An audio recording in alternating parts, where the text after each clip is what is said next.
Hey everyone, welcome to my channel. I haven't done anything recently with respect to cameras, so this is something new. It's a review of a really curious case of a much maligned camera, the Pentax K-01. It was released back in 2012, so it's a 13-year-old camera. I actually picked one up recently, really cheap on eBay. It was designed by the industrial artist Mark Newsom, and it was designed to break all the rules. It's bold, it's colorful, it's bulky, and for Pentax, unusually, it's mirrorless. Yet it takes full-size DSLR lenses. We'll talk more about that later, with no adapter. Over a decade, it's still dividing opinions. Is it a misunderstood classic, or just a design experiment gone wrong? Let's take a fresh look at the Pentax K-01 in 2025. Before we dive too deep into the K-01 itself, let's talk about where I come from. I've been really a photographer since 1984. I'm not a professional. I'm a hobbyist.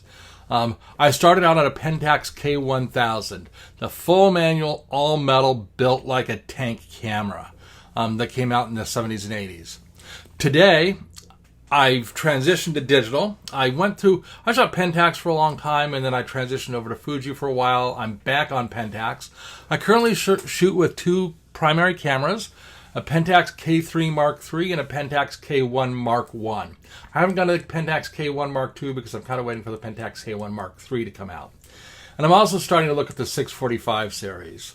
I've got over 20 lenses from vintage, like the vintage 50 Prime, that came with my K1000. I've still got that. All the way up to some really cool hot SDM and PLM lenses.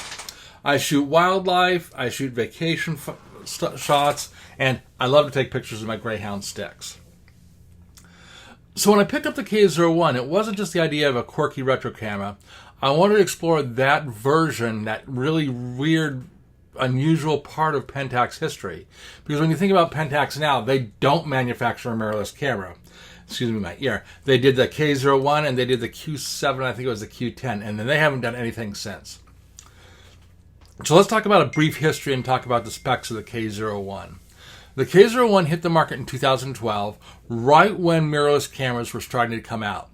But instead of going with a new mount or small lenses, Pentax doubled down on the K system, that K bayonet system.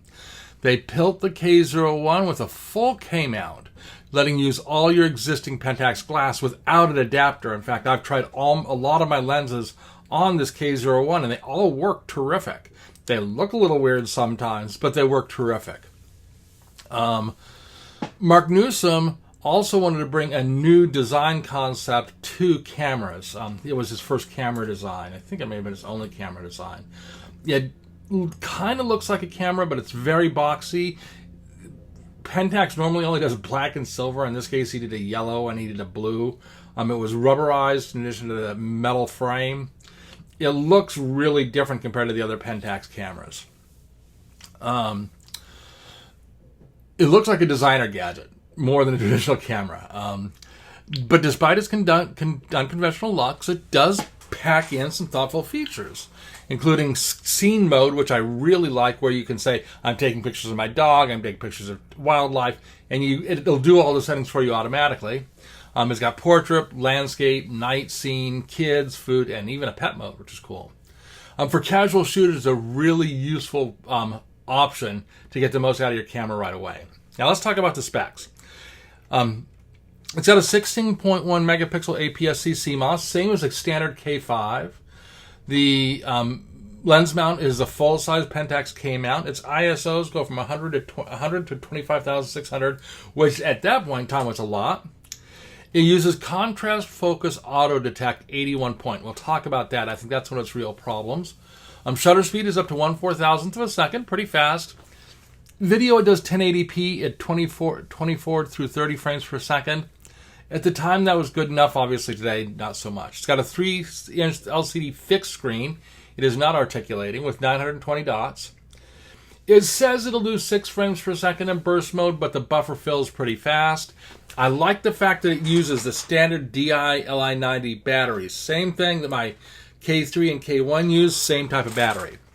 Body without a lens weighs out at 560 grams. Heavy for a mirrorless, really light for a Pentax. It does not have EVF, it doesn't have IBIS, and no tilting screen. It's a strange mix, a DSLR sensor and mounting a chunky mirrorless shell. But for a while, it seemed to be something pretty compelling. It might be something that was interesting. Okay, so what do I like about this? Obviously, the number one thing I like about this fact that I can take any of my standard Pentax lenses, pop it on, and use it. There are a couple of exceptions. It doesn't handle PLM and SDM lenses terribly well. It doesn't, in fact, the PLM won't run it at all. It wasn't designed for that technology because it was so old. But any of my standard SMC lenses that I've got that have automatic aperture seem to work fine. Gives you a lot more flexibility than a standard point and shoot. I can take any of those lenses, use it. It's a nice middle ground. That's, I think, what I primarily like about it. What don't I like about it is there are a couple of things. First one is it does horribly in low light performance. The autofocused in dim environments is really rough. I had to play with it for a while to keep it from, it would just hunt. It's a contrast detection autofocus, and it just stalls and sometimes gives up. I end up setting it so that if it stalled, I can still take a picture, because the default is if it stalls, you can't take a picture. If you're shooting indoors after dark or likely, you're going to need to either switch to manual focus or alternatively put in a flash. My second one is build quality. Now, I want to be fair, is that I'm comparing my K-01 that I picked up on the used market for $150 versus my K-1 and K-3 that even on the used market were well over $1,000 when I paid for them. Now, that was with lenses. It's really not a fair comparison, but I've gotten very used to that Pentax build quality. Even my K-1000 was really well built. This is it feels a little cheesy, and I think that's that Mark Newsom design thing. The rubberized instead of the metal. It feels cheap. It doesn't have that rugged feel that I have with the K3 and K1, K3 and K1, but that does make it lighter. If they had built this camera with the ruggedization that I'd see on the K3 or K1, it would be a really heavy mirrorless camera instead of just a heavyless mirror camera. But it just doesn't have that Pentax built like a tank feel to it. Okay, now here are the big ones, some other big ones. It doesn't have any wireless connectivity. It doesn't have Wi-Fi. It doesn't have Bluetooth. It won't connect to your smartphone. It won't do remote control or remote image transfer. You're going to have to connect to it via USB cable, or you're going to have to pull out the SD card, which is I tend to do, and copy my files over. That's just the nature of it. If you're used to instantly sharing photos or using the live viewfinder, or your phone's live viewfinder, it's a mess. But I think that's primarily because of its age. It's hard for me because I have never used the K5 or K7 or the cheaper Pentax models. I've always been on the K1000, the ME Super, and then the K3. I did have a K3 Mark I, and then I immediately went to K3 Mark III and the K1, which are high flagship cameras. So this is going to be slower, it's older, it's not nearly as well refined, but you know what? At the price, less than $200, it offers a whole lot, especially if you've got Pentax Class lying around. Okay, so the question is you got this interesting camera, it's got some interesting features to it, it's got good specs, it has a couple of problems with it, but for a 15-year-old camera, 13-year-old camera, what do you expect? But who's it for? And if you're new to photography, there are definitely better cameras for beginner. If you haven't gotten into photography, if you're just getting into it, you're going to go mirrorless. I'm going to be the first one's going to say that. If you're 18, 16, however old you are, and you're getting into your camera for the first time, you're going to go out and buy a mirrorless camera. And this is not the model for someone who wants a mirrorless camera. And if you're like me, you're a DSLR shooter, when I compare the K-01 to my other DSLR cameras, it just doesn't stack up. So that means who's this for? It's not for the new user. It's not for mirrorless people. It's not for experienced DSLR people. It's for the collector or enthusiast who want to experiment with weird, funky gear. It's not a great camera, but it's fun, different, and sometimes, you know what, that's enough.